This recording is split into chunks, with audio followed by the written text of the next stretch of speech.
Mga abe, happy Monday sa inyo. At ako po ang inyong lingkod, Kuya JDL, para sa panibagong vlog na naman. Kamusta po ang inyong naging weekend? At sana po ay nasa mabuti kayong kalagayan. At napanood nyo naman po yung ating mga previous posts, no?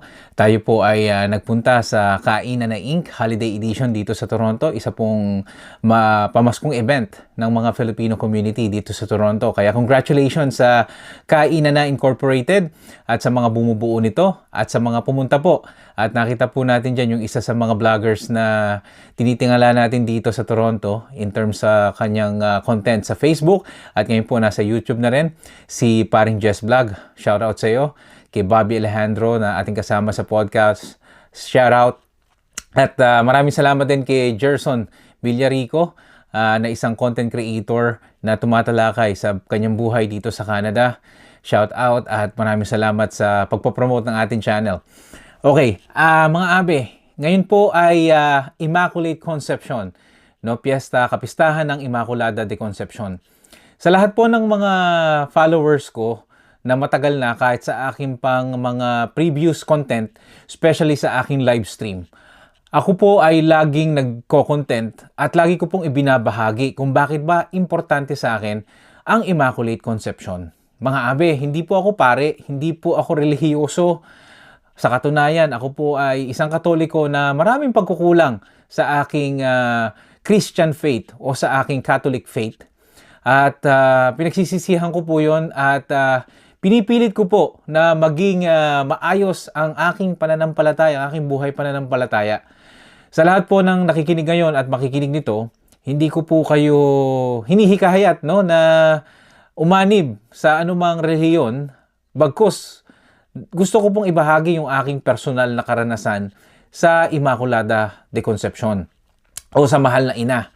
Marahil po, no, maraming mga sekta ng Kristyanismo at iba pang sekta na hindi naniniwala sa Mahal na Ina. Pero ako po kasi, iba po ang aking naging karanasan at gusto ko lamang pong ibahagi. Hindi ko po nais na makipagdebate o makipagtalo sa inyo. Gusto ko lang pong ibahagi yung aking napakaganda at nakakamanghang karanasan sa Mahal na Ina. Wala po kasing Kuya JDL in Canada o Buhay Canada na content si Kuya JDL kung wala po sa Immaculada de Concepcion. Hindi po kasi ako makakarating dito kung hindi dahil sa panalangin po sa Immaculada de Concepcion. Sa pamamagitan niya ay naidulog po sa kanyang anak na si Jesus ang aking mga dalangin at ang aking mga pagsusumbong at hinanakit sa buhay ng mga panahon na yon. Balikan po natin mga abe noong taong 2005, no? 2005 po ako huling nagpasko sa Pilipinas. 2004 ako huling nagpasko sa Pilipinas dahil po noong 2005, December 15, umalis na po ako ng Pilipinas. Ito po ang naging kwento, no po. Nagpunta muna po kami ng Middle East. Nandun po ang aking, noong panahon na yun, girlfriend, ang aking may bahay, upang pumunta ng Middle East. At nagkaroon po ako ng pagkakataong makapaghanap buhay doon sa pamamagitan ng direct hire ng kanyang employer, no? At dahil nga po direct hire, na ang kailangan ko na lang po ay ilakad yung papel na yun through agency. At ako po ay November pa lang inaasikaso ko na yung mga papeles.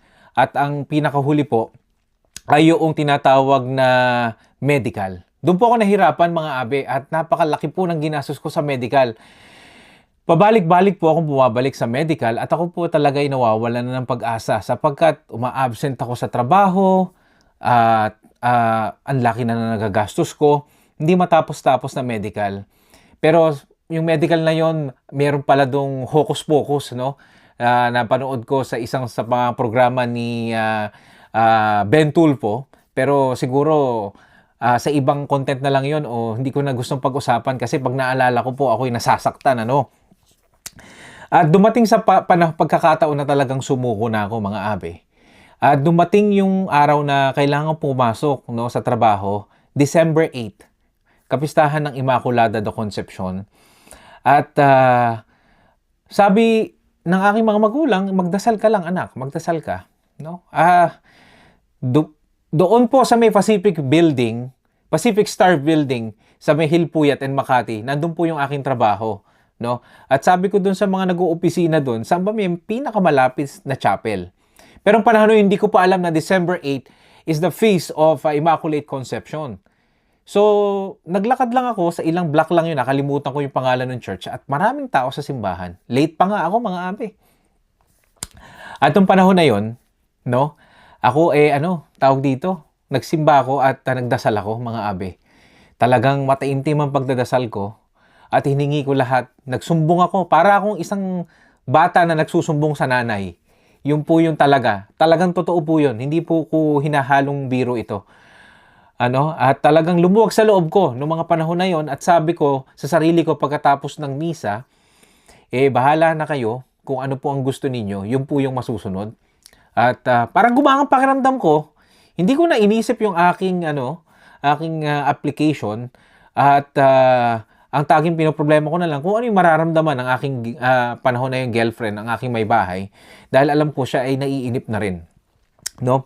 Pero sabi ko sa sarili ko, sana po tulungan nyo kami na bigyan kami pareho ng lakas ng loob. At mga abi, alam nyo ba, kinabukasan, meron akong tawag na na-receive sa aking text pa nun pala. May na-text ako na-receive mula dun sa agency at pinatatawag ako sa agency. Nung tumawag ako sa agency, sinabi nila na, get ready, your visa is ready, your work permit is ready, may ticket ka na, aalis ka na ng December 15. Nabigla ako, mga abe, no? Talagang, parang biglang sa span ng 12 hours, nawala lahat yung agam-agam ko at biglang may dumating na balita na ganon, no? At sinabi ko, ako naman yung nabigla at sinabi ko, pwede ba?